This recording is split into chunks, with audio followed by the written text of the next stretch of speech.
a lot of, whoa, goodness. Sorry, that startled me. Okay. I spend a lot of time in the paper talking about place knowledge in particular, what's involved in knowing a place like a city.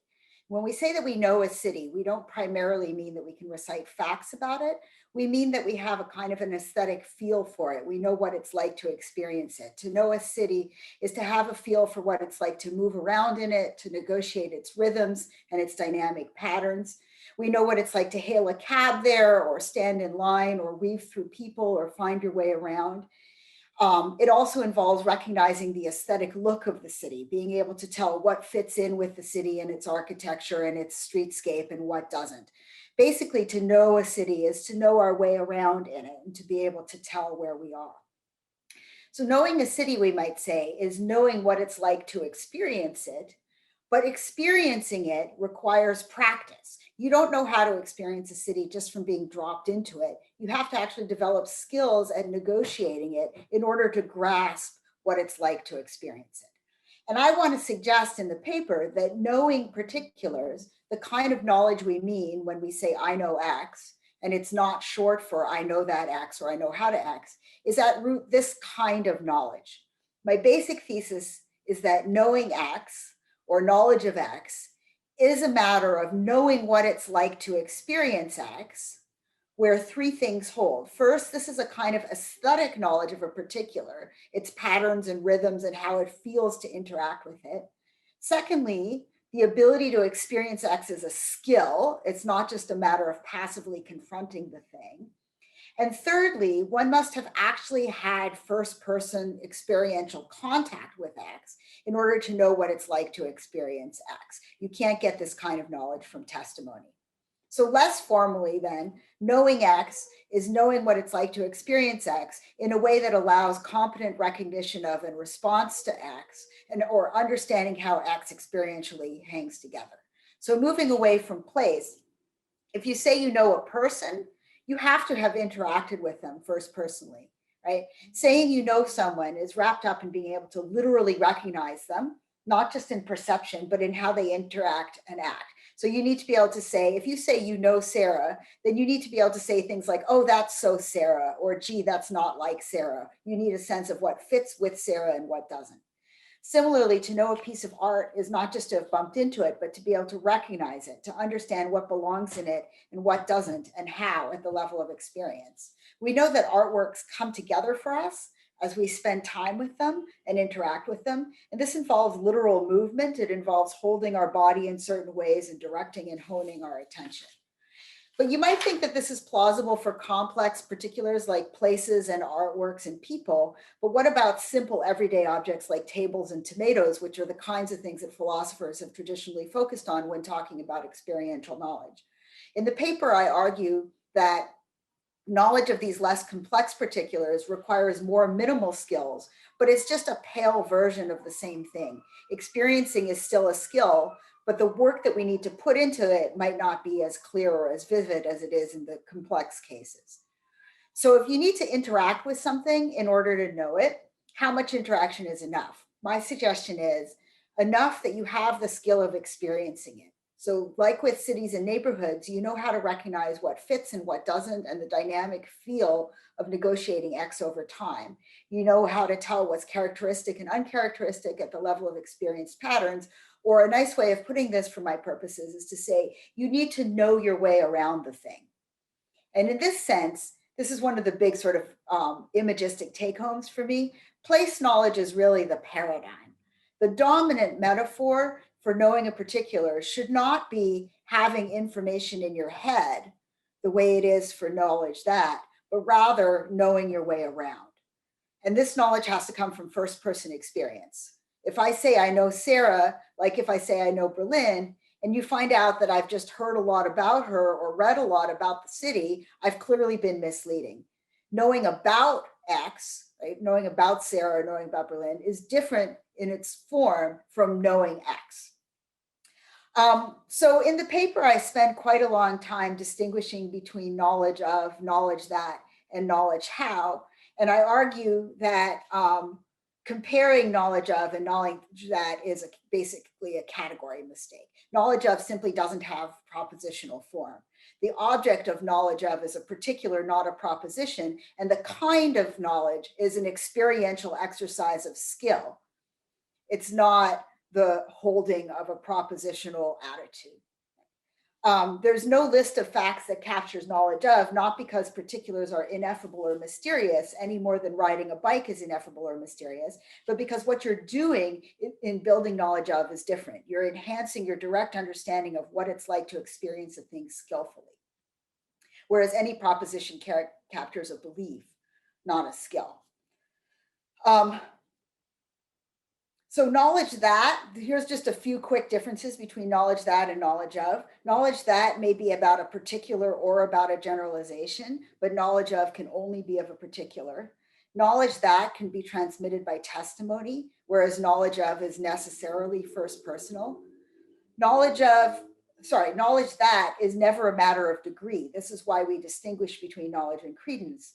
Whereas knowledge of is always a matter of degree, right? For knowledge of, like knowledge how, but unlike knowledge that, we routinely say things like, I know X a little, or I know X well, whereas that doesn't make any sense when we're talking about knowledge that something is true.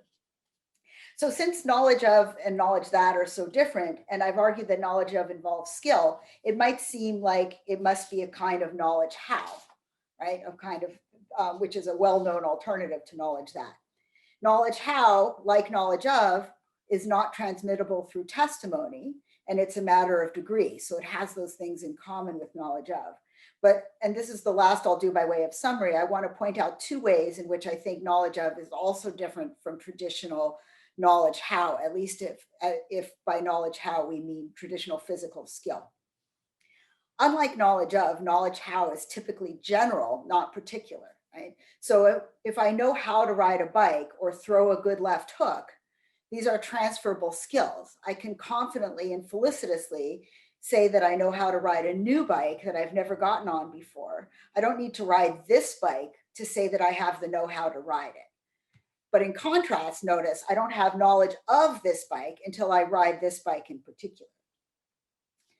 Another reason why knowledge of is not a physical skill, and this one interests me a lot, and eventually I'd like to develop this into its own paper, is because people with very different bodies and capacities can often know one and the same thing, even though their physical interactions with it and the physical skills they use to interact with it are very different. So for example, you and I might both know Berlin, the very same Berlin, very well, even though perhaps you navigate it by wheelchair and I don't. So people with very different bodies can share an understanding, that kind of aesthetic experiential understanding of what belongs in Berlin and what doesn't, and what its patterns and character is. And our sense of fit and pattern and direction and orientation, all of these can be independent of our particular physical motions and modalities. And similarly, we might know the same person, even though I can see them and you can't because you're blind. These are different ways of experiencing the very same object. So therefore, I argue, knowledge of is not reducible to knowledge that, but it's also not reducible to physical skill. It's not a judgment, but a skill, but it's not a general physical skill, but an aesthetic experiential skill at coping with a particular. We might try to classify it as a kind of knowledge by acquaintance, but there's been next to no theorizing of what the acquaintance part requires in knowledge by acquaintance, beyond Russell's bare awareness, which certainly doesn't do for our purposes, right? Russell just talked about bare passive contact with the thing. Acquaintance, as I'm developing the notion of the right sort, requires motion and interaction and training up of attention. So it's inherently active. I will mostly stop there. I'm not going to summarize the last part of the paper, but I just want to tell you that that last part is there so that it's on the table for the question period.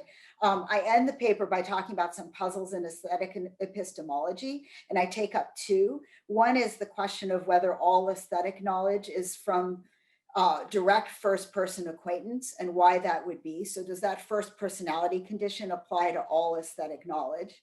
And the second, which I now realize hearing Jonathan's introduction, it might be particularly relevant in this crowd, is the question of how and when we can know a thing through a representation.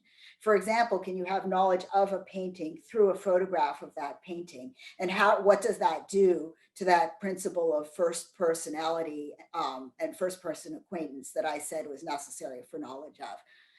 Okay, I'm going to stop there so that I don't know if that was 10 minutes or not, but hopefully that wasn't too much more in any case, and we can open it up for questions.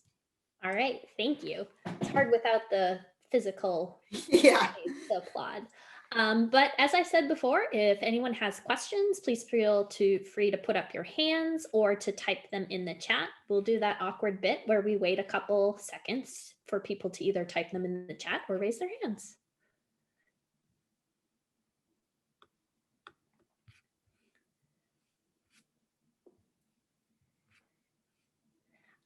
Daniel, you have a question. I will turn it over to you, and you should be able to unmute yourself. Awesome, thank you. That was a great talk. Thank you so much. One thing I'm really interested in this distinction you're making about knowledge of is how it might intersect with issues in empathy and in care, right? So we might think, for instance, that empathy is a skillful knowing of someone else, or that care is some sort of mutual skillful knowing of each other or something like that, to pull a little bit from Nell Noddings, right? So I wonder if you could talk a little bit about how you can see these things intersecting, or if you think they do. Yeah, that's a great question. I feel like I would need to do some work to connect it to care, because it's going to depend very much on what our theory of care is. And there's a lot of variation in how people spell out the notion of care. But I do love the empathy point. I think thinking about empathy as an epistemological capacity is really powerful. And we don't have great tools for doing that with the standard epistemological repertoire of knowing that and knowing how. So I think knowledge of actually gives us a tool for talking about what empathy is. It's a kind of a skillful ability to perceive and to negotiate the person in a way that gloms onto what their I don't want to reduce empathy to emotions. I think that's too simple, but that in a way that grasps their emotional and mental state.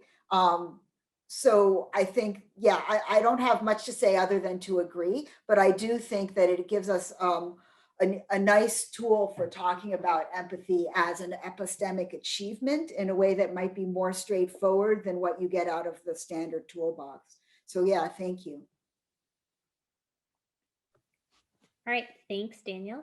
Our next question comes from Andrew Evans. You should be able to unmute yourself and ask. Thanks, Melissa. And thanks, that was a really good summary and really interesting. My question is, one thing that you mentioned was like propositional knowledge that can't be sort of like, whereas like the sort of knowledge that you're arguing for can sort of know or know a little or something like that. And I wonder if that so I'm thinking of a case of like someone in psychotherapy where they're in the process of realizing that something like I know that everyone doesn't hate me on some level, but I don't act that way, and I don't like actually interact with people that way. I still think everyone hates me on some level, so I sort of know that everyone doesn't hate me, something like that. And I'm wondering what you think about that, because we talk as if that's propositional knowledge, but we also talk as though we can like sort of know that. And I wonder if maybe propositional knowledge can have this halfway as well, or if you think something more like what you're talking about is going on there. So that's an interesting question. I mean, I think the way that traditional epistemology uses the term, that sort of the sort of know there would just be spelled out as either having a credence that falls short of knowledge, or of having conflicting beliefs where that one might be the stronger belief, but it's not rising to the level of knowledge because it's competing with other beliefs that are contradictory with it. So I feel pretty confident that most sort of mainstream epistemologists would just want to say that what you're talking about is a slightly metaphorical way for putting something that's not about knowledge. Now, to be honest, I'm not sure. I think that the traditional epistemological conception of knowledge that we attach to knowledge, that is ultimately coherent or useful. So if it turns out that that kind of knowledge falls apart, I'm a little bit okay with that. I'm just trying to draw a contrast between what I'm talking about and that traditional picture. But I will say, I think that there's an interest, and I think this connects up with what you're hinting at. I think there's an interesting possibility for somebody to take my paper very seriously and then say, well, wait a minute, maybe knowledge that is actually way more like a kind of knowing your way around skill than it is like holding a piece of information in your head too. So maybe knowledge of is the more primordial kind of knowledge, and knowledge that looks a lot more like knowledge of than we thought that it did. That's a view that I'm actually super open to, but didn't want to take on arguing for. And I think what you're talking about, where you go through a therapeutic process and you sort of skillfully learn to perceive facts about yourself, actually suggests that kind of push, right? And that's a push that I'm very open to, because what you're doing when you're going through that process is not being given a set of facts or arguments or evidence for those facts, but you're being given a skill set for perceiving better and better. And that's exactly the kind of epistemological process that I'm talking about. So yeah, that's a really helpful question. Thank you. All right, thank you. Up next is Colin Lucken. I really liked the paper, and it gave me a new way to think about something that I like enjoy thinking about a lot. So you said that places are kind of like the paradigm example of knowledge of, and I was thinking of particular machines as something that you could have knowledge of, Mm-hmm. and in particular like race cars. Cool. So the people in racing and motorsport use the knowledge of locution like all the time. They go, oh yeah, the driver, they know the car now, or they've been driving it Right. around. And it seems like the way that the driver knows the car is a different way of knowing than the engineer who built it and who tweaks it throughout the season.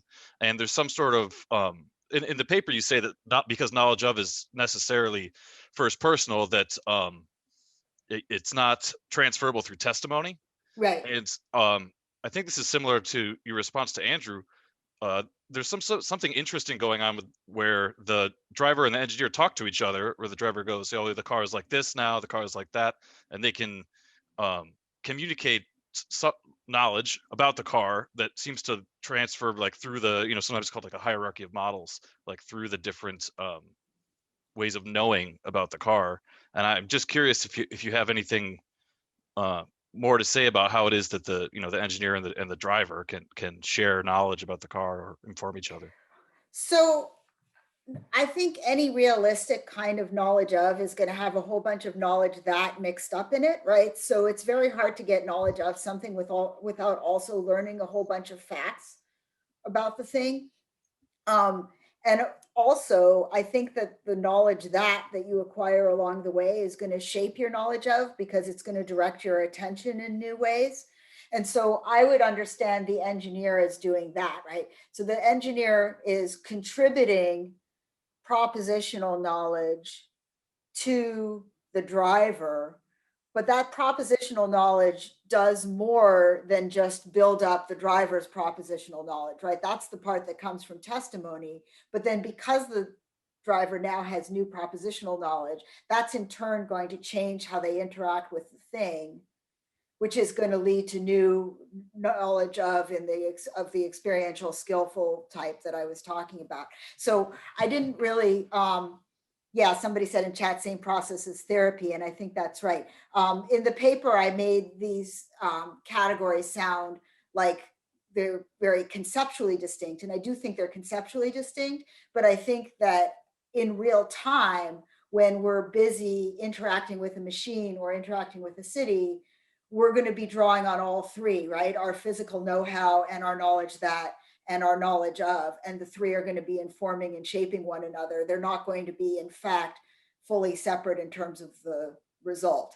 So I do think that there's something cool about the fact that, like, let me add one more thing. So one cool thing about your example is the engineer and the driver both have pretty rich knowledge of the car, and the object that they have knowledge of is the very same object, right? Because again, I'm not a subjectivist about this, so I want to insist that it's the same car that they know, and yet their two forms of knowledge of it are going to look really different.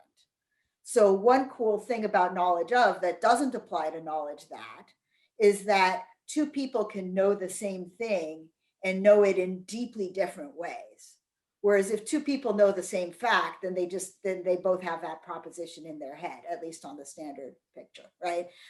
So one thing that's cool is that two people can have these different forms of knowledge of, but because they're knowledge of the same thing, they can, by way of shared propositional knowledge, shape one another's knowledge of in ways that might bring it closer to one another. So yeah, I think that's actually a really lovely, rich example. Cool. Thanks. Thank you. All right, thanks, Colin. And Elena, we have time for your question as well.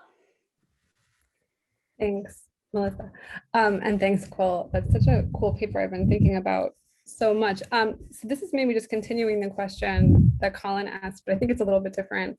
I'm curious about the possibility of knowing of with. And like when I think of knowing a place, especially if it's a foreign city that I lived in or visited, I very often think about knowing it with the person I was with there or lived with there. And even being able to like co-refer to it. And that kind of comes back to something else I was thinking about, shared memory, or like the work on collective remembering.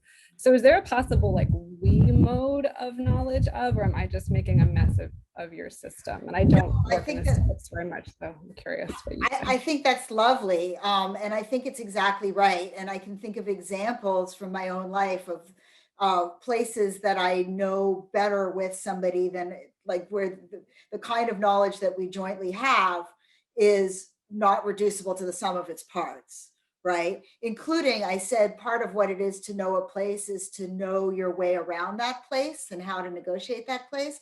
And definitely two people who have explored a place together might know their way around the place in a way that neither of them could recreate on their own.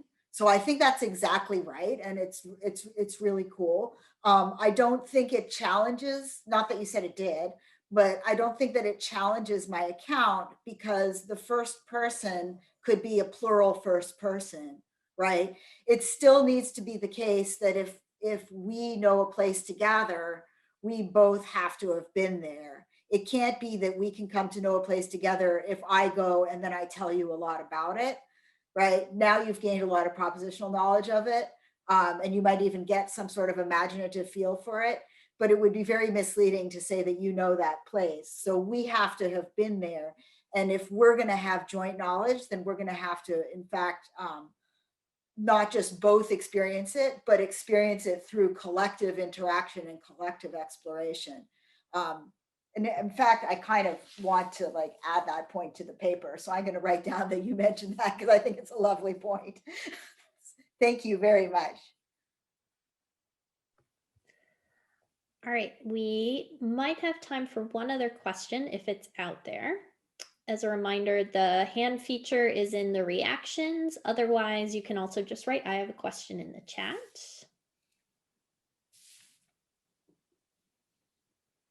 Eduardo, you'll get our last question. And Tony, maybe. We'll see. Eduardo, go ahead. I'll try to be quick. Okay, I feel like maybe Tony should go as well. Okay, well, in any case, thank you so much. That was a great talk and really great discussion that followed too. I wanted to ask a bit about the last part of the talk that you mentioned at the end of your summary about the aesthetic puzzles, or puzzles about aesthetic knowledge. In particular, I wanted to ask a bit more about the constraint where you need to have the kind of right kind of causal connection to the thing to be able to learn from the representation. And I wanted to connect that back to your paradigm case of place knowledge of. So I was thinking we might also have knowledge of fictional settings.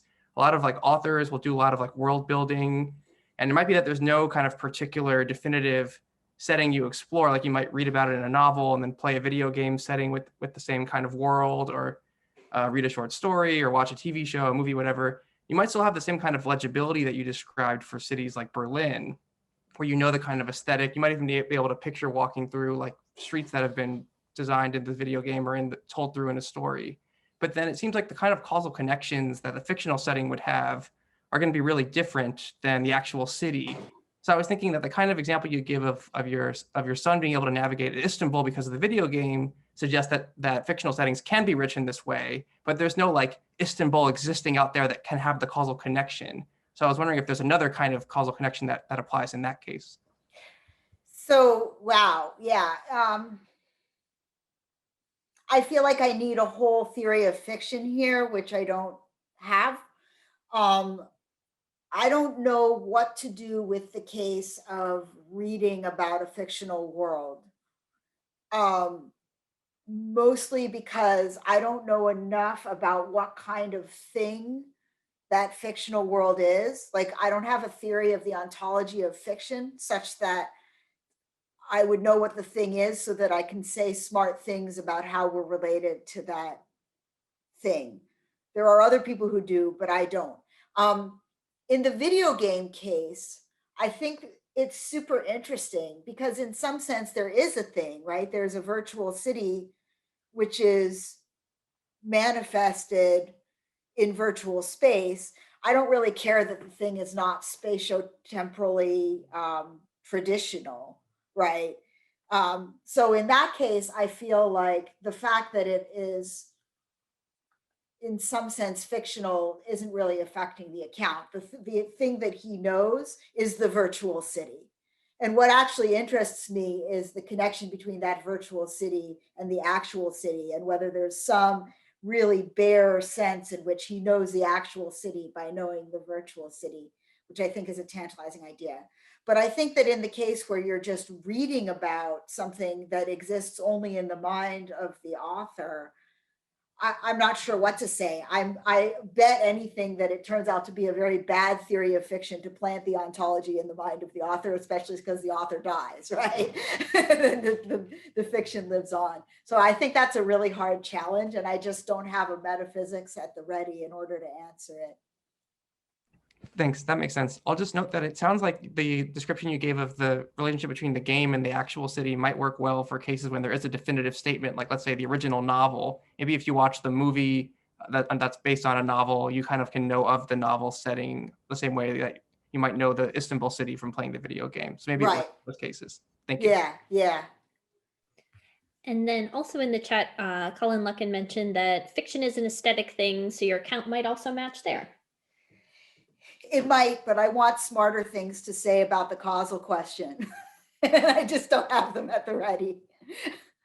But yes, in principle, because it's an aesthetic object, there should be a story to be told here. And I'm certainly not hung up on the thing being a traditional, spatiotemporal object. So. All right, great, thank you. Tony, why don't you write down your question, and you can have first crack in the open time, or if it's specifically related, that's the beauty of the online chat feature, you can send them directly to our speakers. So let's take the opportunity to thank our speaker again. Thank you. And we will move on to our next speaker, which is Elena Kafari. They are an assistant professor in psychology and scientific and philosophical studies of mind at the Franklin Marshall College.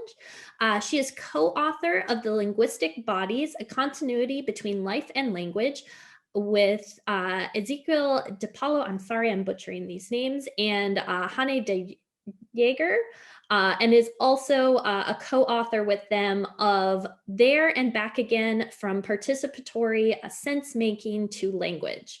These works offer a framework based on enactive concepts and methods for approaching language as an open totality of bodily activity and becoming.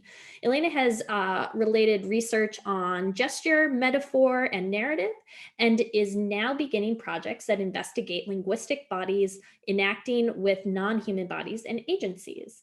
So I shall turn it over to you for your Brie recap introduction. Okay, thanks so much. And I want to echo Quill's thanks and gratitude for this event, that it exists, and for the participants in it, and certainly for the organizers of it.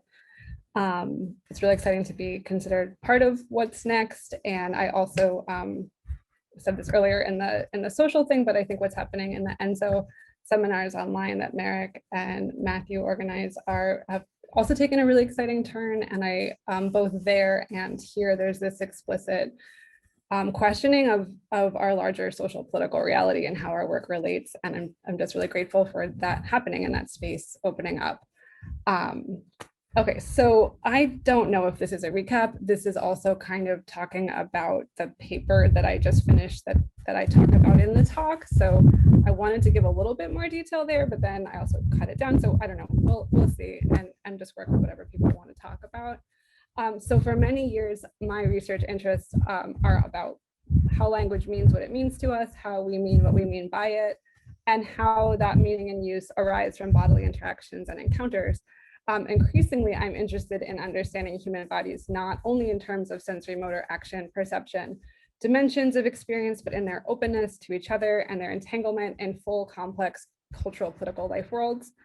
So this will yield a still embodied account, but an account in which language is now a practice of differently positioned and differently experiencing bodies, and is not neutral. Of course, no bodily activity is neutral, but is particularly risky and powerful, like full of power, or the possibilities of power, traits of power.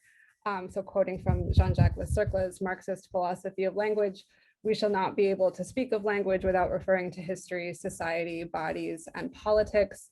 And so in our enactive parlance with Ezekiel and Hannah, we have to study language in terms of, or approach language in terms of the entanglements of dimensions of embodied social life. And this gives rise to the Linguistic Bodies project that we've been working on for several years. So for various reasons now, I am transitioning to extensions of this and to new projects in a new work environment, but they are not as far along to the point where I can talk about them in a lot of detail. So I'm mainly sharing the framework and the motivations for these extensions, and this very recent foray into enactive ethics that I did with George Furloss that I'll talk about in a second. And so in all of the newer work, I'm kind of interested in how we are shaped in interactions as selves, as communities, and where the possibilities of resistance might be. I'm particularly concerned about or just fascinated by the kind of interplay between heteronomy and autonomy in participatory sense making. I'm not going to explain that right now, but I'm happy to talk about that. So how do we move in and out of interactions? How can we change the shape of them? What changes the shape of them if we are kind of fused during them?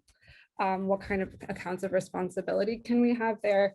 And so I'm interested here in both better empirical descriptions, but also in the normative implications of studying how we become in our languaging interactions. And so I talk about this, and others have talked about this as sort of like what's happening in the mess. Can we better understand the mess? Can we realize the potential for better interactional becoming? And not only are interactions messy and hence out of sync on the one hand with predictive machine learning processes, as Abebe Bahrain's lovely talk for this event discusses, but we are open and vulnerable and becoming in the messy interaction. So we don't like not interact with things just because they don't line up well for us. We still very much interact with computers, with algorithms, with manipulative or deceitful actors. And we also interact with and through discourses that we don't fully determine or control. So just because it's bad for us potentially doesn't mean we're not still ready to interact with it, to borrow a phrase of Ezekiel and Hannah's when they discuss readiness to interact. Okay, So in this new paper, still in draft form, with George Ferlas, who is a associate professor of applied ethics at Hampshire College and teaches government and philosophy at Franklin and Marshall, and is a specialist in conflict reconciliation and decolonial theory, and is also my husband, so I feel like I need to say all the things that he does, so he's not mad. We look at two painfully clear trends in the US life world. These broad tensions come from, and also at the same time perpetuate, myths and projections in local particular interactions, or they have the effect of preventing interactions from happening at all. And the two trends we're trying to investigate are primarily violence against Black and Brown bodies, but also relatedly the deep political partisanship. And so in these two places, we see something toxic in the life world that then is causing breakdowns or sort of weird symbiosis with local interactions. So these two tendencies share a logic, or are related through a logic of white supremacy that also intersects with or resonates with patriarchal masculinity, hyper-individuality, American exceptionalism, and species chauvinism. But many people who are not themselves white supremacist terrorists have their interactions clouded or constrained by these manifest social realities in all sorts of messy ways. And these myopic interactions perpetuate problems. So we look a little bit at microaggressions in that lens, and that dual causality. And what we're wondering is if there are interactional rather than us and them, or as Jessica Benjamin's beautiful new book discusses, doer and done to patterns of response. Are there ways of participating together in the mess with focus on particularity and becoming? And we have to stay in the mess and realize that on the one hand, people are always in becoming, and that we become what we are through our interactions. These are concepts that are worked out in the linguistic bodies framework. So what would change? Would something change? How would changes follow if people thought of themselves and each other as non-static or as unfinished? And how do we actually stay with this realization, and what does it look like on the ground? And so the two lessons that we kind of want to put out there in real interactions and see if they make a difference are the participatory insight that interactional responsibility is not singular, it's not localizable with just one party, although there are power asymmetries that have to be attended to. And then secondly, that language is not an individual property or an ability. It's not something that someone simply or uniformly has or controls. It's a process, it's a praxis, it's a co-achievement. It can be deeply impersonal and alienating even within your own internal incorporated discourses and utterances. So what if we all thought about things more like that more often? Would that make a difference in the local interactions? And so we abstract, we do a reading of Claudia Rankine's latest book, Just Us, and extract from her self-reportings and reflections on a range of interactions, 3 interrelated spheres of participatory intervention, which are location, language, and labor. We think that these are places where we might try to modulate what's going on in interactions, or see that these are really important conditions for the shaping of interactions and the ability that people have to direct them or have them turn out differently. So we find that these indicate routes for empirical investigation into complex perspective taking in dynamic interactions. And one of the core ontologies of linguistic bodies is this sort of decentered decoherence. And we want to lean into that. And I think that I have I don't know actually how long that took. I'm going to stop there. I still kind of keep wanting to talk about these intuitions about method and like designing for embodied interactions that would go a different way, or interruptions of interactions, but I think that my most coherent prepared remarks have come to an end. So I will wait and see where the questions will go.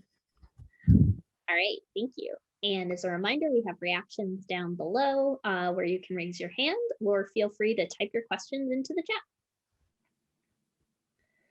And as usual, we'll have the awkward couple seconds while people make those choices.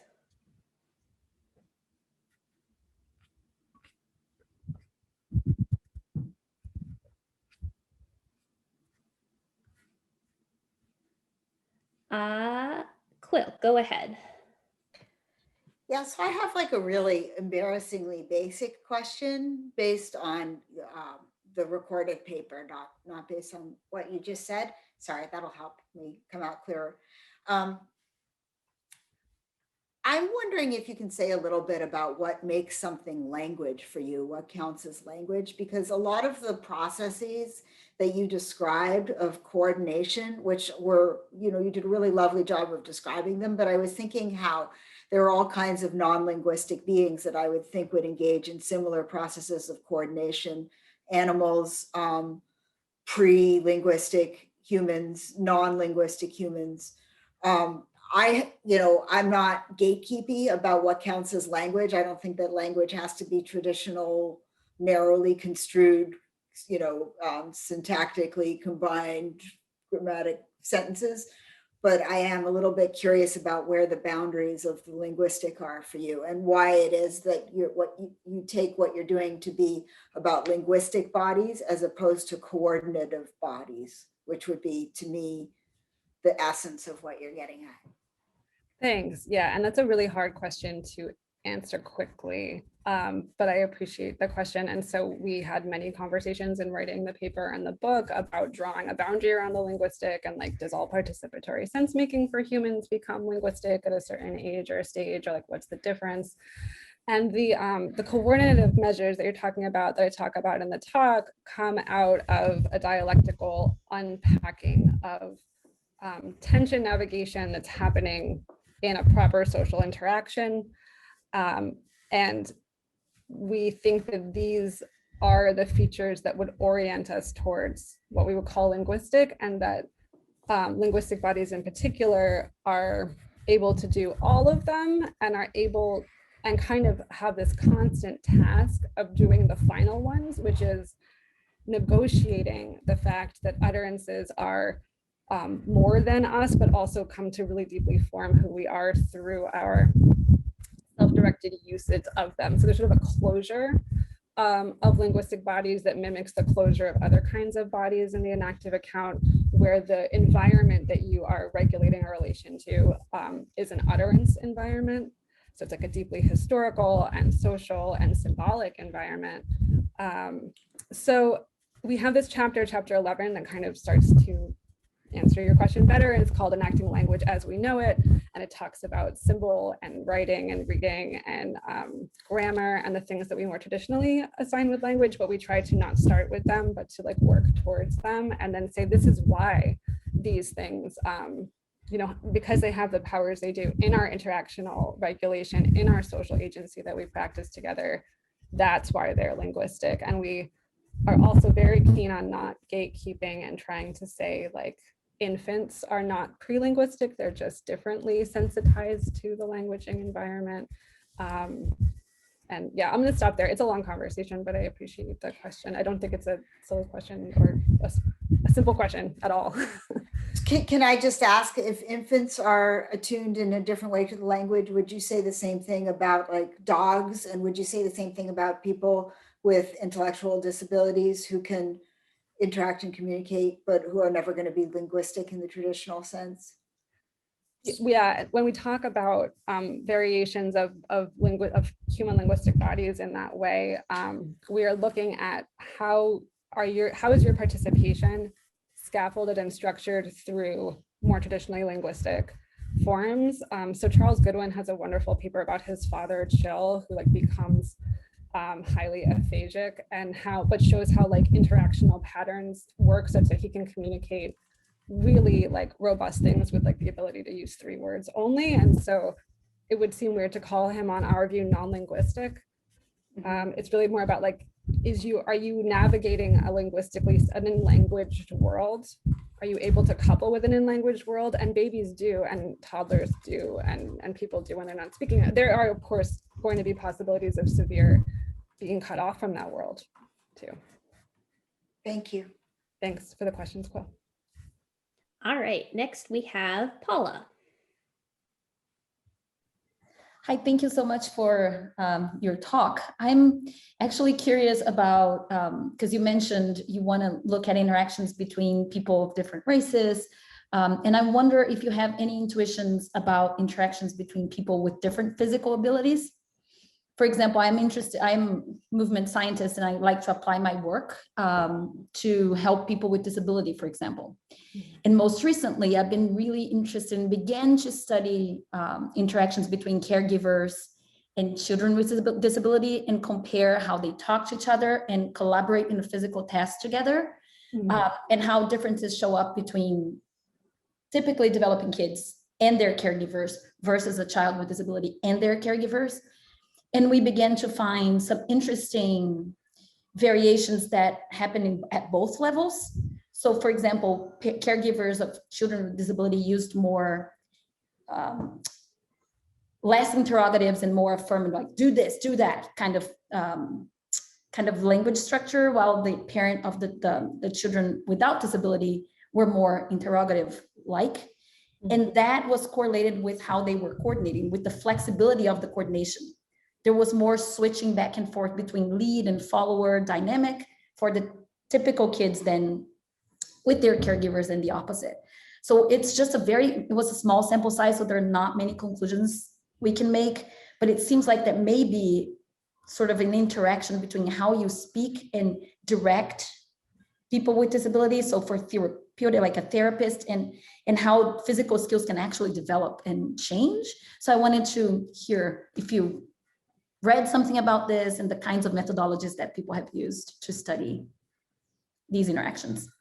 I mean, that sounds really fascinating, and like something that we would have totally read and put into the book. So I hope I can follow up with you to find out more about that study and that research. I think, you know, it reminds me of some of the things we talk about in our version of language acquisition and becoming or developing as linguistic bodies, and how important it is that the other people around those developing bodies, how they project possibilities or scaffold, in a more traditional way of saying it, onto a developing linguistic body that is not there yet, where even the projections are for things that like a baby can't do, but comes to be able to do based on that expectation. We talk a little bit about movement and visual attention, and how these are like socially trained and supported and follow their own paths. And then we have a chapter on autistic linguistic bodies that also shows that the way that a lot of differences can come out in like regulatory roles. So your findings that use of interrogatives versus use of like highly regulative instructions like really kind of accords with what we found. So again, I'm almost more interested to borrow from what you're doing to kind of support our conclusions. So thank you. Yeah, no, thank you. I'll be in contact and we can chat about it. All right, next up is Merrick.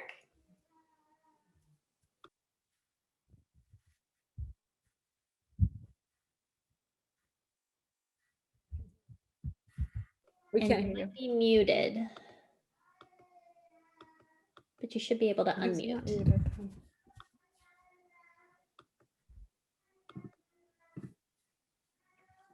I think we'll have enough time though if, so Daniel, why don't we go to you and we'll try and work on technical for Merrick. Sure. Thank you. I really enjoyed this talk, and I have a sort of general interest that sort of overlaps with some of what you're saying, and I'll try and frame it in terms of both sort of like what I do and sort of more broadly. So I'm really interested in the idea of virtue ethics, of this idea that people can develop sorts of habits of good moral character, that sort of general story. But I'm also interested in this idea of shared virtue, or the idea that people in groups or pairs of people or something like that can, between them, through sort of mutually reinforcing habits or sort of certain types of engagements with each other, have virtues that are emergent from them as groups that are not in either of them individually. And so I'm interested in that possibility. But if you want to drop the virtue frame, I'm just sort of more generally interested in this idea of coordinated moral activity that is not available in individual people, right? So that when we come together in groups, we can coordinate in such a way that brings out better parts of each of us, right? Or brings out some skilled moral interaction between us all that none of us individually would have. I love that. That is definitely an overlapping interest, but I like how you're putting it in a really positive sense. So instead of being like, how do we go horribly awry together so that everyone's upset at the end? You're like, how do we do it nicely together and like scaffold? But I agree in either case, and I think this is the invitation of participatory sense making is rethinking moral agency, which is entirely individualistic, and even habit and virtue cultivation historically is seen as even if there's kind of an awareness that that has to be supported in a community, or that it's ecologically dependent, as habits are, that it's work that you do on your own, and it's work that you're responsible for on your own, and you'll be held accountable on your own for mishaps. And so I've been concerned in some ways about how our languaging seems to be so personal, and we should be attributing it to the speaker, and the speaker should be held accountable for what they say. And on the one hand, there's great damage that happens through languaging, but on the other hand, a lot of evidence seems from this enacted view seems to push us away from that really strictly individual accountability. So how do we handle that?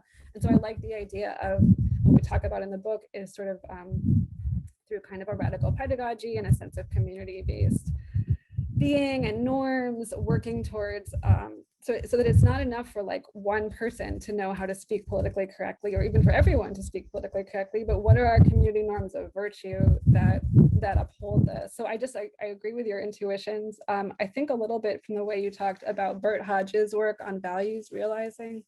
Are you familiar with that? I think that might be of interest. He thinks that values very much on a Gibsonian model are kind of out there and are able to be realized together in certain ways. I might be butchering that, but I would go back and look at that, I think, and I'd like to talk to you more. It's really an interesting project. All right, thank you. And I think we have Merrick's sound worked out, so we'll turn it over next. Okay, am I coming through? Hey, all right. Yes, it turns out it helps when you switch on the unmute the mic on the hardware too. So thank you very much for the talk and for the follow up there. Well, it's this evening for me, Elena. So there's just, I'm afraid I must apologize for not being fully able to articulate the what has animated the question, or what I'm going to try and make a question. But it has to do with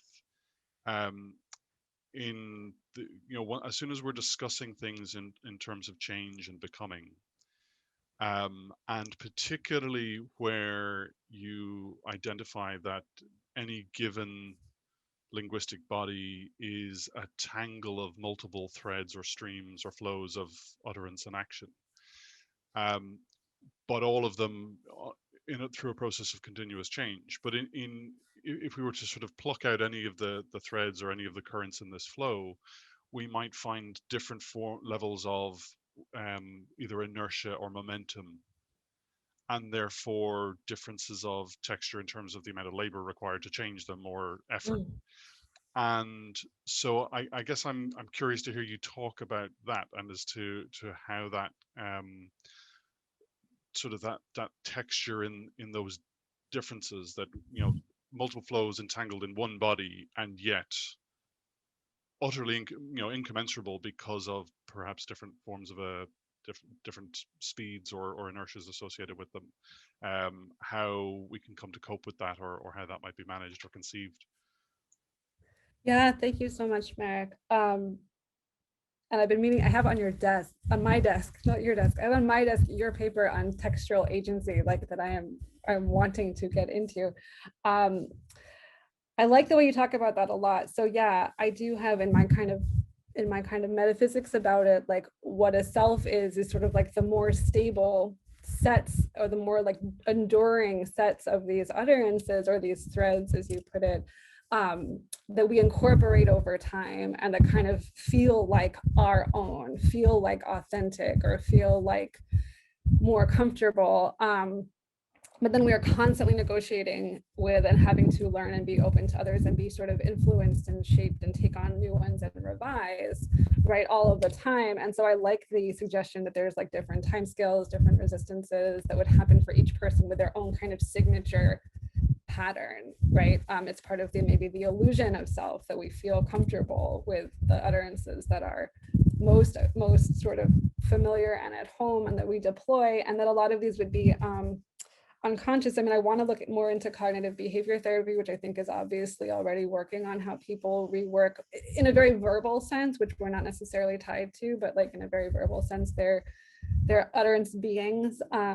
And in conflict resolution too, it's very standard to ask people, what were you thinking when this happened? Like, what were you saying to yourself when you were harming this person or when this event unfolded? And so we are interested in introspection during interactions, and if somehow becoming more conscious of the threads that are active and resisting like would make a difference. I think that, you know, there's this historical fear of introspection as changing what you're observing, but the whole point is changing it, right? So I want to lean into the changing and introspection and an interruption. And so Dr. Jennifer Aberhart, a psychologist at Stanford, works on disrupting racial bias by using various fairly institutionally like contextualized tools. Like at a traffic stop, an officer would have to like check a box, like a new form. They've tried this in some precincts in California, about how much objective information do you have about the person you're pulling over, right? And just having to do that work has changed radically, like the number of presumably racial profiled stops, right? I actually don't have information to pull this person over. And so we are not conscious of all of the utterances at play. I really resist the language of belief, but it's just not where my work is at. So maybe they speak to each other. But yeah, I just like the way you phrase that. And I think that's exactly where the explorations will go. And Maki, we have time for your question as well. Thank you so much for the lovely talk. I'm sorry that I'm not using this video camera. I'm sorry about that. But I was wondering, I mean, the relation of habitual way of thinking and the daily use of language. I think you mentioned in your video that well, I really enjoyed that you started with Shoshana Zuboff, because I was also interested in that book recently. And I've been thinking a lot about, of course, artificial intelligence and the use of how they pick up. I mean, artificial intelligence seems to be picking up all those bad words, right, from the internet.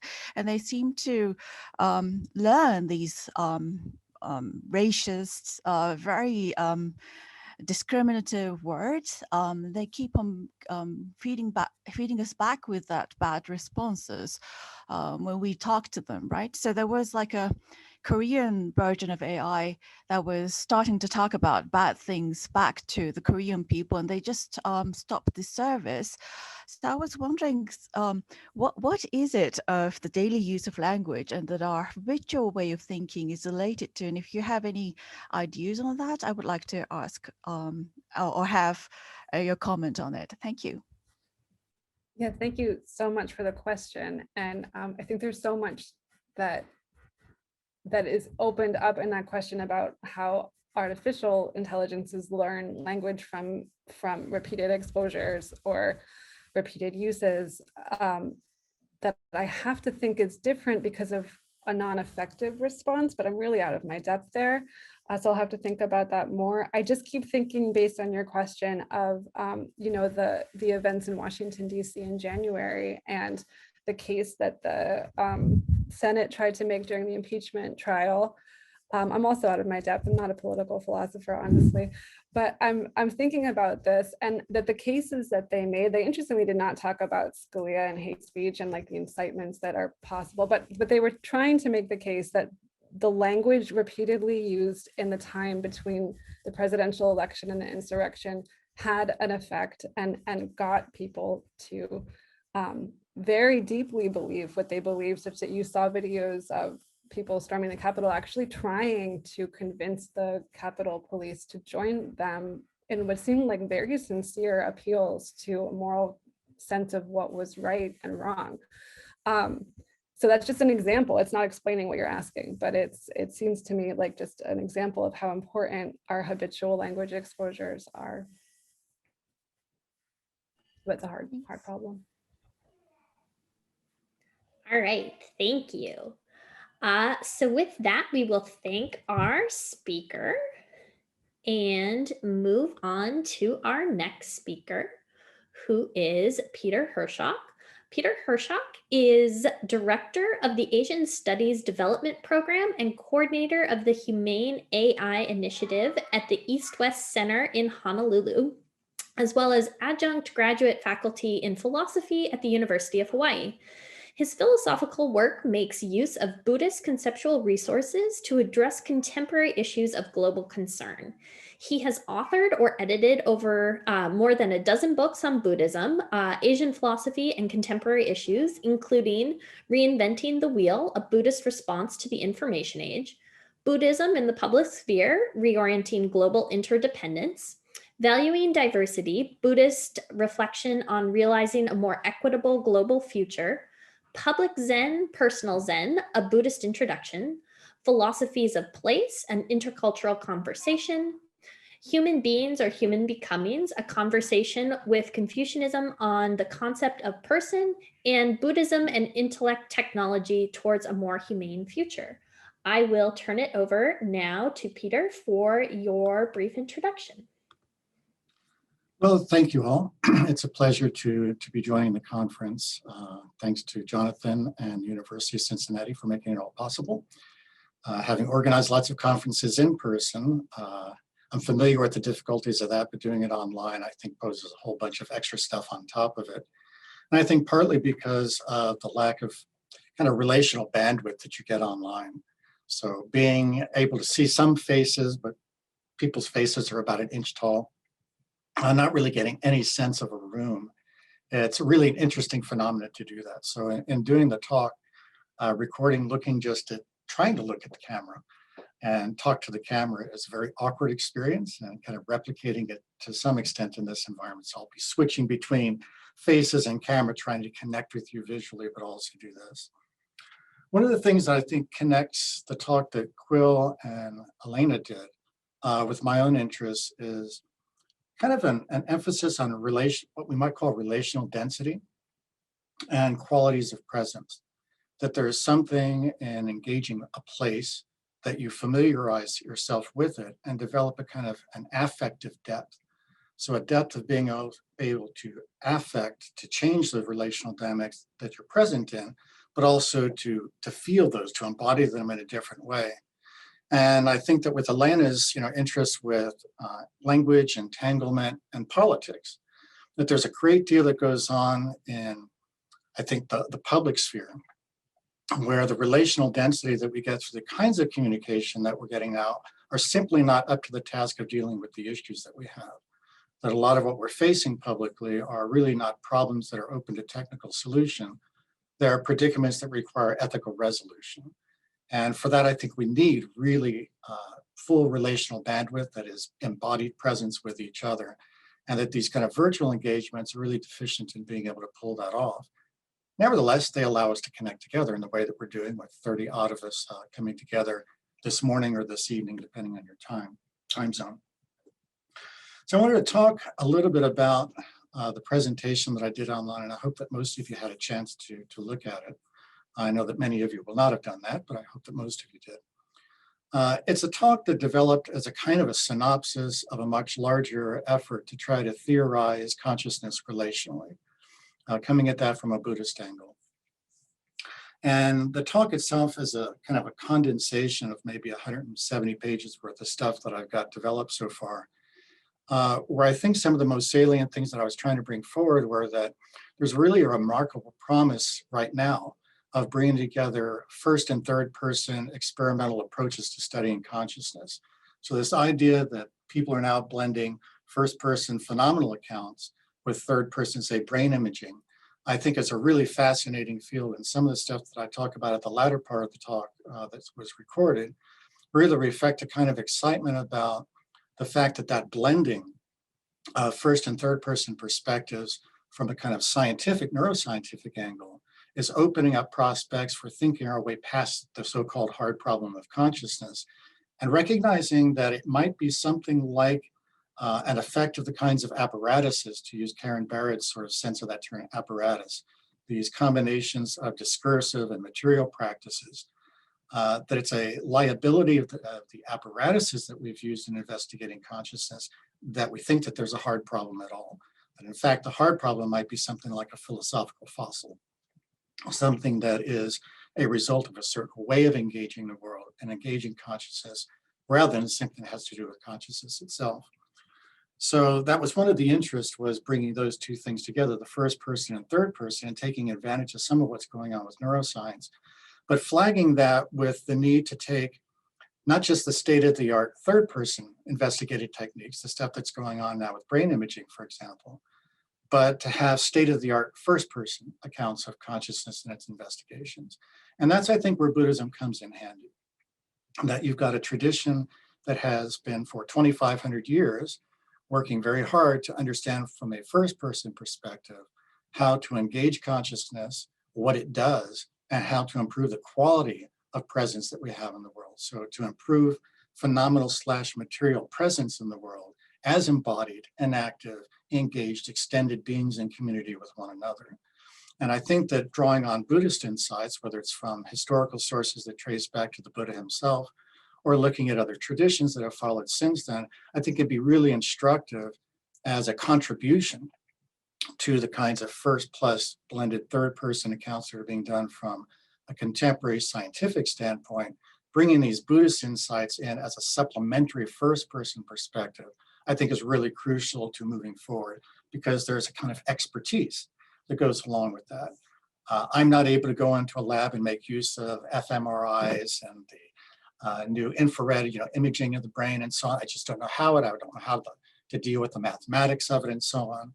But I can engage in the meditative practices and draw on that. So I think that coming at it from different angles, I think is really important. So that's part of it. The second thing that I wanted to emphasize in the talk is the importance of taking seriously two key insights in from Buddhism that are founded in the Buddha's own meditative first person insights, that the cosmos that we live in is karmically structured, and that everything arises interdependently. So those are the kind of key Buddhist insights, the founding of the tradition of practice and theorizing that came about subsequent to the Buddha and his insights. And when you put those two things together, that the cosmos is karmically organized, which means to say that the patterns of outcomes, experiential outcomes that we have, the opportunities that we have experientially, are consonant with sustained patterns of values, intentions, and actions that we've engaged in. That there's a sense in which the phenomena and the material are inextricably intertwined from a Buddhist perspective, that there is no ultimate separating of the metaphysical and the ethical, that we start from a position of entire holism. So the Buddhist perspective ultimately is that it's not that you can dig down to the roots of consciousness, somehow find an atomistic core to how consciousness arises, and then build up from that point forward, looking out to kind of make sense out of what's going on, whether it's in daily life, with ourselves personally or politically, economically, et cetera, understanding the nature of the physical cosmos as a whole. Buddhism says you actually have to start with the whole and look how things are interdependent holistically first, and then to work your way inward, that it takes everything to explain anything. It's not that something can explain everything. So when you kind of bring that together with some contemporary scientific efforts that are saying, in order to understand contemporary cosmology or to understand particle physics, there's a similar movement that says we really need to be skeptical about the smallest atomist particularist tendencies that have dominated scientific inquiry for the last number of centuries, and to counteract those, or at least to complement those with more holist inclinations. And I think that's part of what Buddhism brings into the picture. So in the talk, one of the things that I wanted to emphasize was that in Buddhist terms, those salient features of, I think, a Buddhist conception and investigation of consciousness is the need to recognize that consciousness is non-local and that it's non-local both temporally and spatially. And from a Buddhist perspective, the more important of the two is that it's temporally non-local. That is, consciousness cannot be reduced to an instantaneous event. You can't understand consciousness in terms of instantaneous events. Now, those of you who study Buddhism will know there's a long tradition of people studying in Buddhist traditions that talk about a momentary theory of time and consciousness, and we can kind of get into debates about that later. But I think when you look at the total picture of Buddhism, talking about interdependence being basic, in which that means relationships are more basic than things related. Relationality is ontologically basic, not things related. That karma is the process of disambiguating what is originally indeterminate, kind of connecting with kind of contemporary quantum thinking. So if we take that seriously, what is the time scale at which these differentiations are playing out? What's the time scale at which we're distinguishing perceptually in terms of emotional contact, in terms of cognition? Those play out at entirely different time scales. But at the same time, what karma suggests is that we have non-local connections causally, and it's not just that consciousness is spread out temporally, that it exists at different time scales, but that connections causally can be made across time scales. It could be a matter of days, a matter of weeks, a matter of years, a matter of lifetimes, if you take kind of the full picture of the karmic cosmos seriously. And what that suggests, I think, is that to understand consciousness, we need a rather different understanding of temporality, that we've been constricted by a sense of time that tends to emphasize the sequential rather than significance. The time can be structured according to significances, not just in terms of sequences. And so in the paper, I kind of allude to this, but I'll just mention it as further background now, that part of what I think we can do is to see how a karmic understanding of the cosmos can integrate into some contemporary physics understanding, where contemporary physicists, to my reading them, is that they've kind of gotten to the point where in trying to reconcile the successes of quantum mechanical engagements with the world and relativistic engagements with the world to try to develop a so-called theory of everything, have recognized the necessity of going beyond a four-dimensional time-space manifold, that we actually need extra dimensions in order to explain the causal dynamics that we observe physically. That physical reality cannot be adequately accounted for in terms of four-dimensional time-space events, that we need something extra. So that's what's entanglement, nonlinearity, superposition, all that stuff in quantum theory is about, that we need some extra dimension in order to be able to do that. And I think that what consciousness consists in is the interface between the four-dimensional manifold and a fifth extra temporal dimension. That's the karmic manifold. If you look at space-time matter theory that's afforded by Wesson and Overdoen, I think it's a really concise, parsimonious way of using extra dimensions to do this.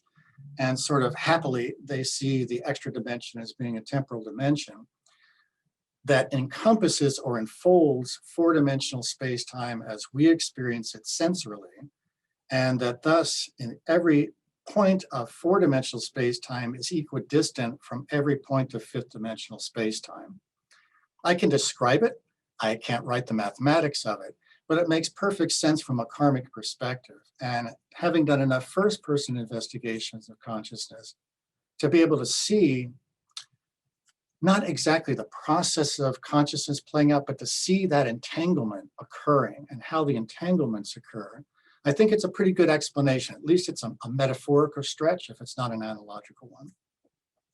So in the paper, what I tried to suggest is that at its most primordial, consciousness consists in ongoing, not necessarily sentient, differentiations among space, time, matter, and what matters. That it's a difference-generating negentropic elaboration of differences between what matters and matter. Consciousness in traditional Buddhism is described as the differentiation of a sensing presence and a sensed presence, of a sensing organism, a sentient being, and a sensed environment. And what consciousness consists of over time is the elaboration of relational possibilities for sense presences and sensed presences, sensing and sensed presences. So that from a Buddhist perspective, the kind of progressive, effortful individuation and integration of currents of relational opportunity and perspectives on what matters is at the heart of what consciousness does.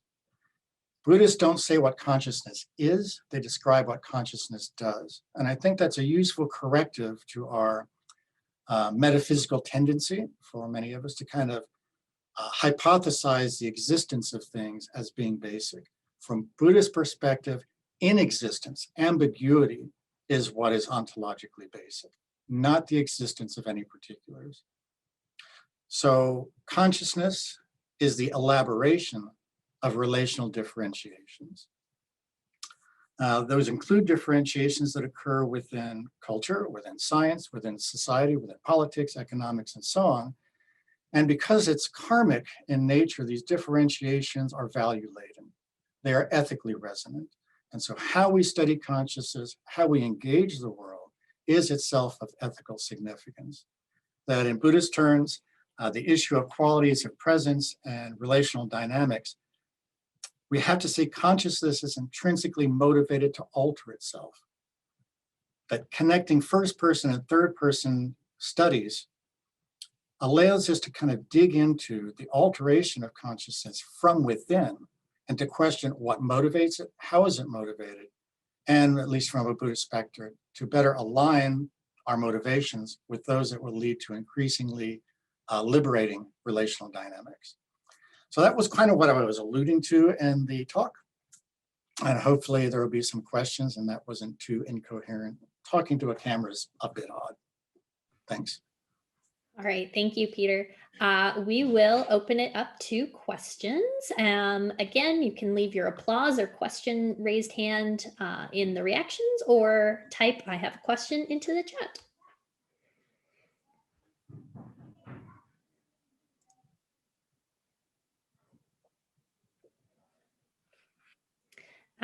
Daniel, go ahead. Hey, thank you so much for your talk and for your diving a little bit deeper here. One thing I'm sort of interested in terms of this metaphysical picture you're giving of sort of the need to scale up and take this more holistic approach is how would you respond to someone like Terry Horgan, who pushes for something like existence monism, right? So Horgan says we shouldn't think of the universe as having distinct parts so much. You know, it's not a constituted object of individual things, but instead we should think of the universe as relationally connected, a relationally connected single object, right? So sometimes calls this the blobject, right? So, but you know, if you think of like different sort of extreme metaphysical views, right? You could have the sort of ultra reductivist view that goes further and further down and splits everything until there's no more splitting that can be done. Or on the other side, you have sort of like the Terry Horgan view where we just deny that things are divisible. You seem to be pushing something where, sure, we can have things that are divisible, but the things aren't the important part, right? It's the relationality between the things. So I wonder, what do you think the trade-off is between these different sorts of metaphysical perspectives? Like what is the gain from taking the relational view as primitive versus something like existence monism versus something like reductivism? What is the real like trade-off that's going on metaphysically between these views on your opinion? Yeah, I think one of the things I would say, I'm trying maybe to connect with the two earlier talks and some of the concerns, especially that Elena has with politics and issues of social justice and so on. I think that the metaphysical stance that we take predisposes us to make certain assumptions about the way in which the world operates and the way in which we can intervene in the world. So I think if we take at least a Buddhist relational understanding, and there are other ways of understanding the cosmos relationally, but if we take a kind of a Buddhist standpoint, one of the things that's wrapped into that is this notion that the pattern of relationships, the relational dynamics that we're experiencing at any given point in time are a function of how consistently sustained values, intentions, and actions have been operating. So a kind of a random act doesn't have much impact, but a consistently sustained set of values and intentions as they're embodied and put into action, that will have sustained impact on the relational dynamics that we're a part of. And one of the implications of that kind of karmic picture is that there is no limit ultimately to our responsibility for the conditions that we find ourselves in. That if everything is originally ambiguous, that if what we're doing, what we're witnessing in the cosmos from the very beginning, from the point of photon decoupling up until the present, if we just look at that objectively, kind of holistically, based on the scientific evidence we've got, all we've seen is increasing differentiations taking place that allow for kind of the negentropic acceleration of energy rate exchange. That's what's been happening. And that's being projected into different kinds of environments. Now, we find ourselves in the midst of this. We're 4.5 billion years or so into planetary evolution here, where what we're witnessing around us in terms of the plants, the animals, the mountains, the computer that I'm talking through, these material presences are not something that did not have some basis in value. But from a Buddhist perspective, the material world is a recording of everything that has mattered in allowing consciousness, the continued negentropic making of coherent differentiations to persist. We have created the world that we're experiencing. Other worlds could have been created. Vastly different worlds could have been created. But if we take this seriously, it's a little bit like looking now at the kinds of entanglements that are occurring politically and saying, from like Alexander Wendt's perspective, who you can take or leave his appropriation of quantum mechanics. But what he's been arguing over the last 6 or 7 years is that we can't really do international relations or do social science seriously unless we take into account the fact the best science that we've got about the world. And the best science so far tells us everything is interconnected. Things can be entangled at multiple scales. And once we take that part seriously and combine it with Buddhism, then we're responsible for what we're doing. So we're no longer able to say, step back and say, I'm simply doing neutral science. I'm simply investigating the brain and what it can do. I'm simply putting together an artificial intelligence algorithm that can analyze what you desire and then feed back to you more of what you desire. All those are ethically charged kinds of inquiry.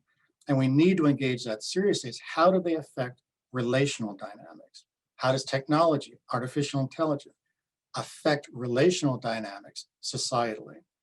And so I think that the kind of big picture, working our way from the outside in, allows us to look at things comprehensively in the sense not of grasping everything totally, but of trying to take into account how there are ultimately no horizons to what's relevant, to considering how to deal with a particular issue, of what we're responsible for, and hence what we must be ready to do in terms of improvisationally engaging it.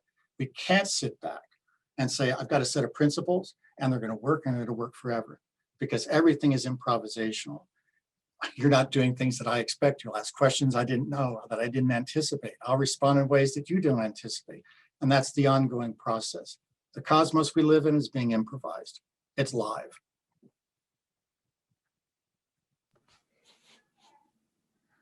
And while we wait for other questions to trickle in, I guess I might just highlight something that I really liked in your talk, Peter, of, so one of the hats I have is a philosophy of science, philosophy of physics hat. And so I really liked thinking about the I think how you said with the metaphor or analogous sort of thinking here of consciousness being what it is and what it does. There's a similar sort of analogous thing in physics of like looking to some of the like things like dark matter and dark energy, where it's very much similar in respect to consciousness, where we're not studying what it is, but just studying what it does and using that as a means to think about it. And so I just really enjoyed that part of your talk. And yeah, I think that I think there's a connection between, I think it's called structural realism and science. You know, basically things are, all we know are the relations. We actually don't know what matter is. We don't know what it consists in. But looking at the relational dynamics, I think that's really well connected with the Buddhist side of things. So I agree with you there. Sometimes to connect it back to consciousness and matter, or matter and what matters, I think that there's a strong case to be made that we're sort of at the point with consciousness studies that scientists studying light were at the end of the 19th and early 20th centuries, where depending on the apparatus you're using, light was looking like a particle or was looking like a wave. And people are thinking, well, we have to choose between the two, or is there something more basic that gives us those? And I think that now we've gone sort of beyond that.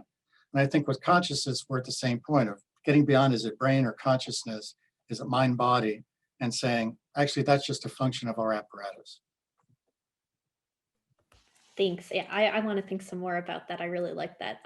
We also now have a question from Jonathan, which I can read.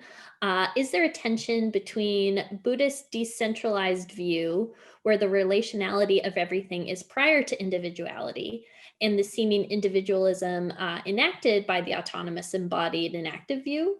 I'm thinking of the agent enacts their world.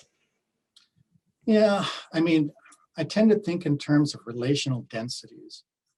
So on the one hand, I mean, Buddhism does allow that consciousness is a generalizable phenomenon.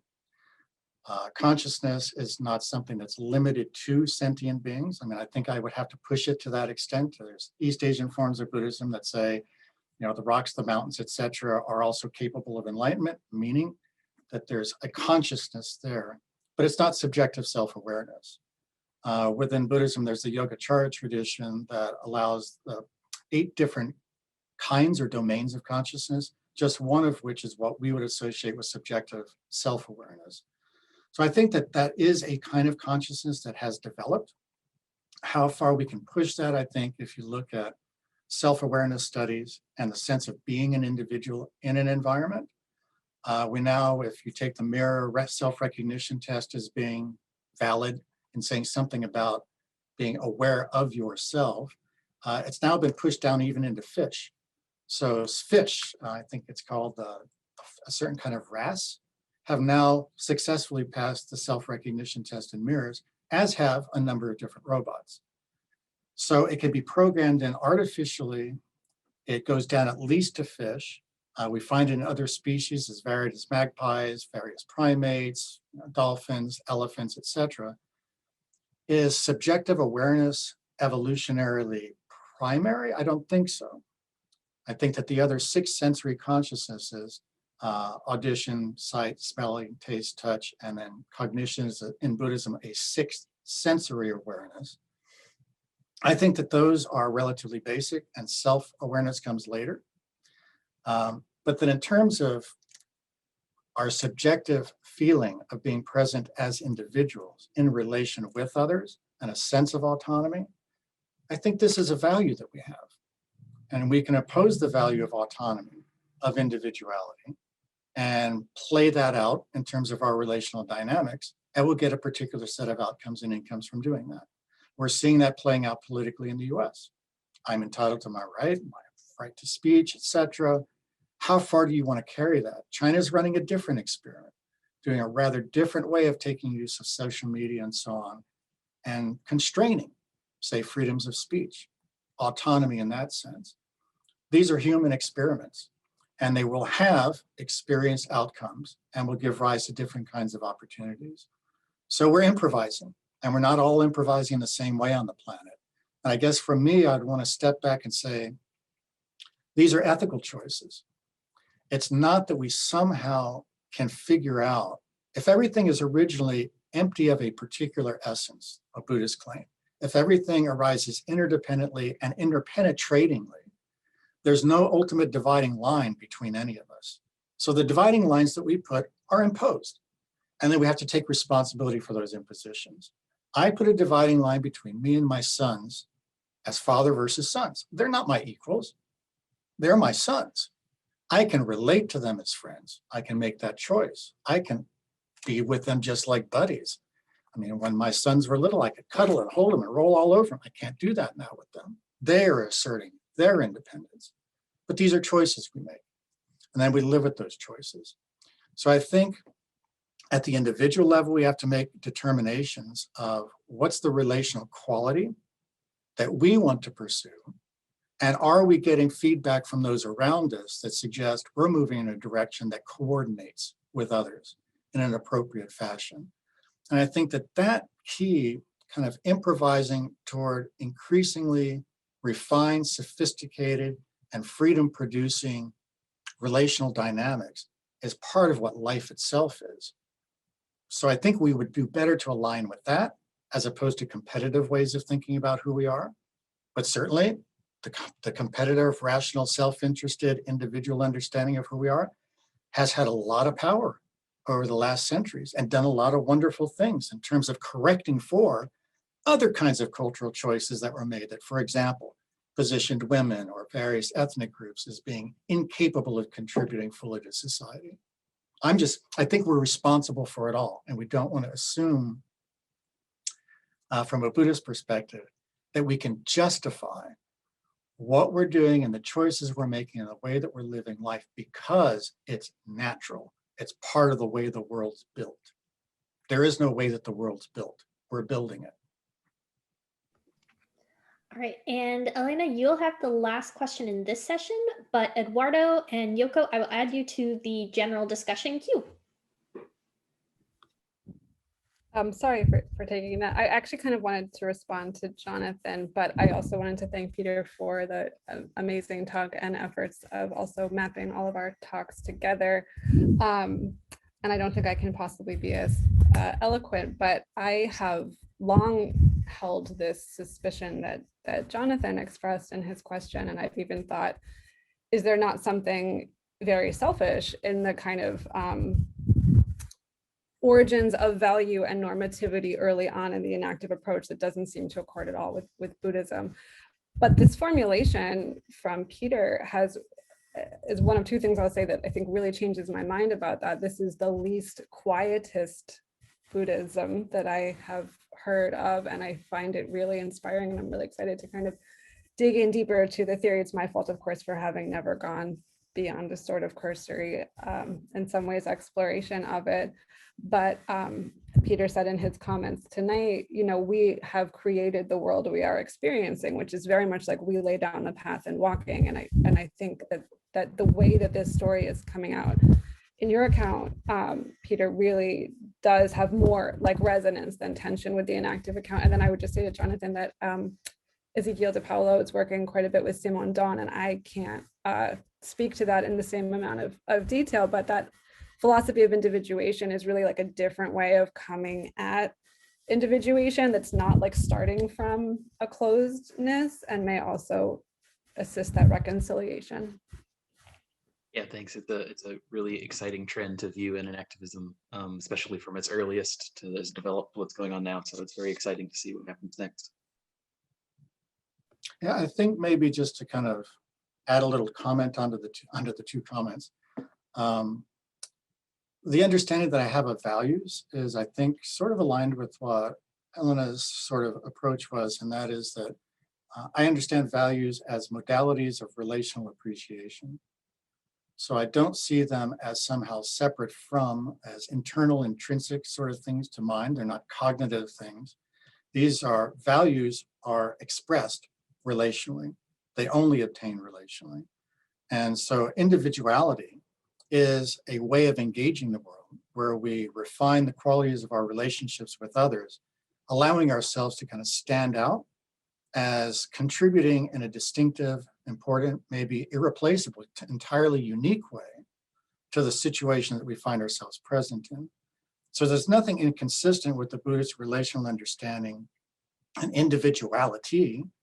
What's inconsistent with is the notion that an autonomous individual is ontologically basic. That's where Buddhism would say, no, we don't ever exist independently. Independence is a fiction. It's a great fiction. It's done a lot of really good work politically, but it's a fiction.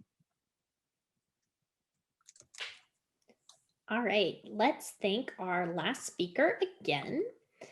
And we will transition into our general discussion time. So during this open time, we can have questions for Quill, Elena, Peter, individually or collectively. And what I will do is I'll prioritize the 3 people who got shifted down out of the questions during the first to sort of have first crack. And otherwise, feel free to add yourself to the queue and we'll get where we can before 6 p.m.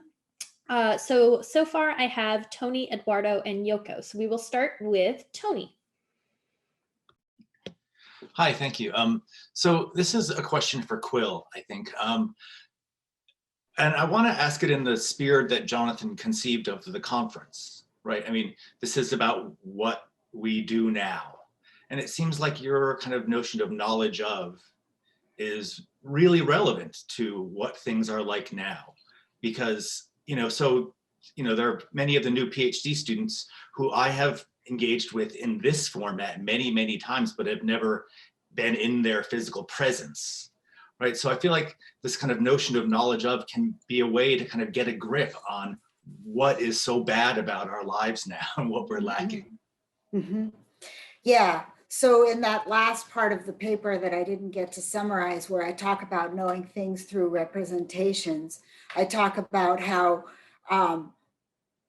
briefly, my account is that it's not directness that is necessarily the criteria of knowledge. After all, I can know you while wearing glasses, and I don't think that that somehow takes away from my knowledge of you. So we don't need necessarily to have a direct confrontation with somebody. What we need is to learn how to experience the thing in a way that is guided by the thing itself, but it might be guided in a mediated way. But the problem is that most of the kinds of representations that we're dealing with right now, the Zoom meetings and so forth, are so low bandwidth and thin compared to in-person meetings that I think that it's not that they can't give us any knowledge, because remember, for me, knowledge of is a matter of degree. So I think that they can give us a thin kind of knowledge, but the knowledge is really hollowed out and thinned out in an important way. So that I absolutely agree with you. I think that there's a really serious epistemological hit to our ability to actually just know the world around us. And we are in a sort of a shocking, unplanned experiment, right? We all converted to Zoom as our way of managing to go on very abruptly last March. And it wasn't like anybody said, okay, this is the best way of dealing with this crisis that we have, after having studied and thought about what the best way of dealing with it is. We just sort of did it ad hoc. And now we're in this massive experiment. And, looking around the Zoom room, I think most of us are old enough that our skills at knowing other people were solidified before this happened to us. But I think a lot about people who are just now learning how to interact with the world. I think about contemporary undergraduates who are learning what intellectual engagement is over Zoom. I think about my 2-year-old nephew who is only learning about other people other than his parents over Zoom. And I think that for all we know, the costs are unfathomable. Like, I think we don't know, and it would be hubristic of us to think that we know. So yeah, I agree that this is heavily relevant. So I don't want to say that we don't know one another in this way, but I want to say that it's an attenuated and paltry form of knowledge. But yeah, thank you for that. I think it's a really important issue. All right, thank you. Next up in my pre-queue was Eduardo. Thanks. So I had a question for Peter, which I'll ask, but I'll say something about maybe the ways it might connect to some of the other talks too. So I'm very much not well versed in the Buddhist tradition that you are referencing, but it struck me during the talk, the recorded talk, the kind of phrase you talked about of the differentiation of consciousness, and thinking of encoding what has been conducive to the creative expansion of matter and what matters. And I was thinking of that primarily in kind of maybe metaphysical and biological terms. But then over the course of your comments just now and through the Q&A, I also saw some of the more connections to the ethical and political matters. So I was wondering if you think the kind of Buddhist relational perspective that you were interpreting there has a kind of ethical claim about the intrinsic value of diversity, whether that's biological diversity or cultural diversity. On the one hand, it seems like maybe there's a kind of emphasis on unity. We always want to focus on the holistic starting point and interdependence. So maybe there's a kind of unity drive there, but also it seems like the kind of differentiation of matter and the creative expansion you were talking about might push toward different forms of relating to other forms of consciousness, understood both biologically and culturally. And I suspect that might connect some of the other talks insofar as they both seem to be able to tell us something about a different kind of diversity. It might be that knowing of is a different kind of way that diversity produces knowledge, like social epistemology. And there also might be kind of different forms of coordinating one another create different kinds of diverse linguistic outputs. That's my attempt to connect it anyway, but interested to hear your thoughts. Yeah, I mean, it's the thing that I kept trying to stress in the talk was not just differentiation, but coherent differentiation. And the notion of coherence, very simple, just hanging together, things being able to continue hanging together productively. And I'm kind of thinking through a little bit the Chinese term li, which sometimes gets translated as principle, but it really refers to coherences that reflect a particular valuation of the situation and that bring together or help various kinds of relational dynamics to congeal in a kind of a sustained manner. So it's a way of creating a dense nexus of relations, and that's what this coherence has to do with. So it's not just mere differentiation, it's coherent differentiation. On diversity, I did a book on diversity, and the basic, I think we're getting some feedback from Paula. But on diversity, yeah, I agree with you entirely, and that the distinction that I make is between variety and diversity, where variety is a quantitative measure of differences of perspective, of connected with coexistence. It allows that many different things are present in a given situation. Whereas diversity is a qualitative index of the degree to which any difference is present contribute to sustainably shared flourishing. So that diversity in my reading is a qualitative transformation of relational dynamics so that those present can contribute in ways that are conducive to the further development of the relational dynamics that join everybody that's involved. And it kind of is rooted in some ecological thinking, natural ecology, but it goes beyond that insofar as natural ecologies are a very fundamental, one might say very rudimentary realization of diversity among species, but there's also potentials for cultural diversity, political diversity, economic diversity that exist in realms that are quite different from the purely physical sort of realm in which you can kind of analyze species diversity. But the basic idea is the same, that what you have is difference is the basis of mutual contribution, as opposed to difference being a kind of absence or space between things. That Buddhism gets rid of the excluded middle. And that's part of what the teaching about interdependence does logically, denies validity to the excluded middle.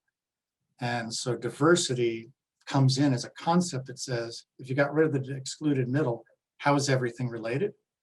Well, there's variation and there's diversification. And the value judgment for me is diversification is way better than variation.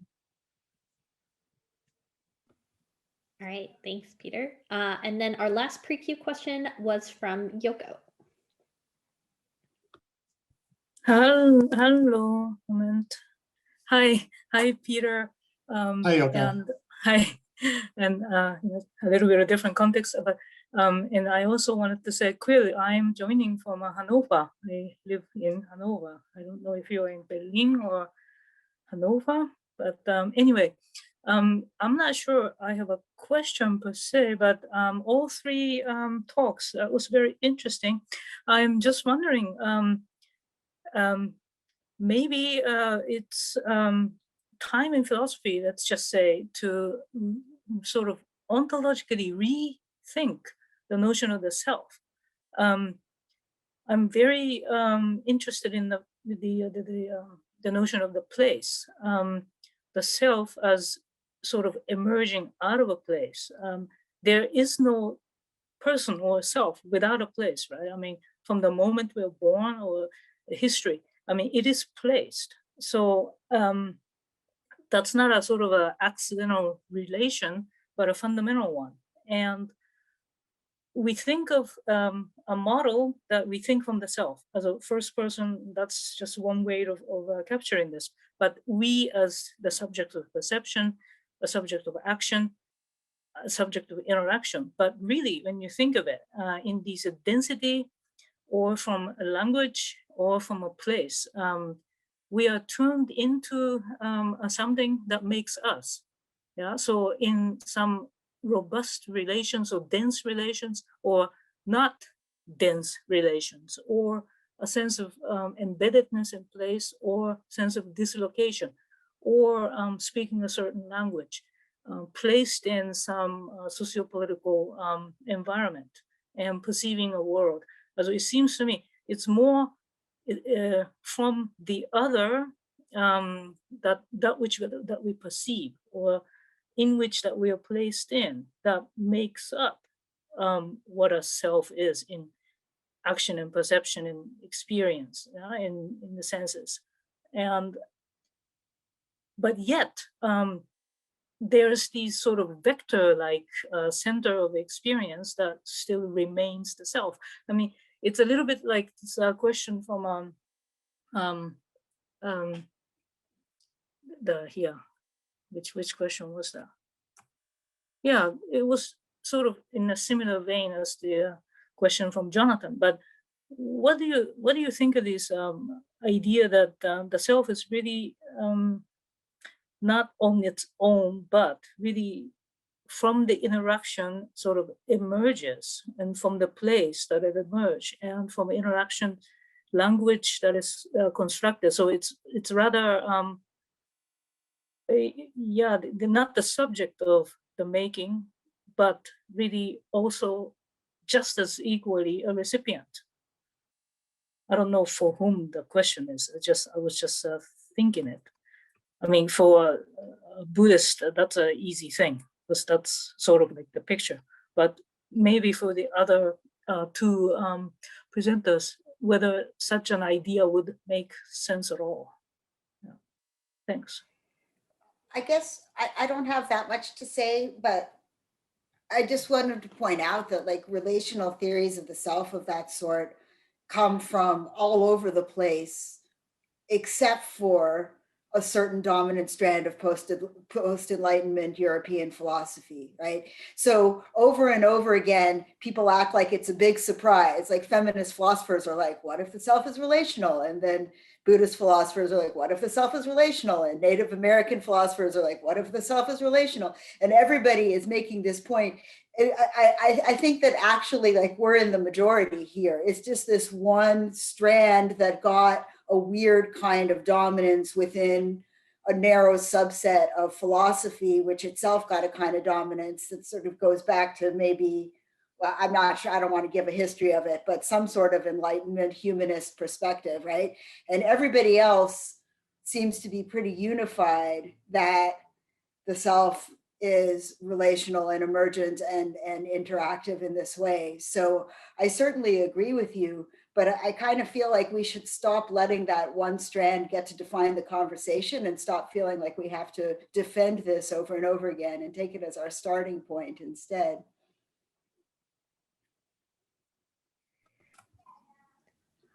All right, so we are getting close, and I know one of our speakers has to pop off a couple minutes early, so I want to be sure to thank everybody again.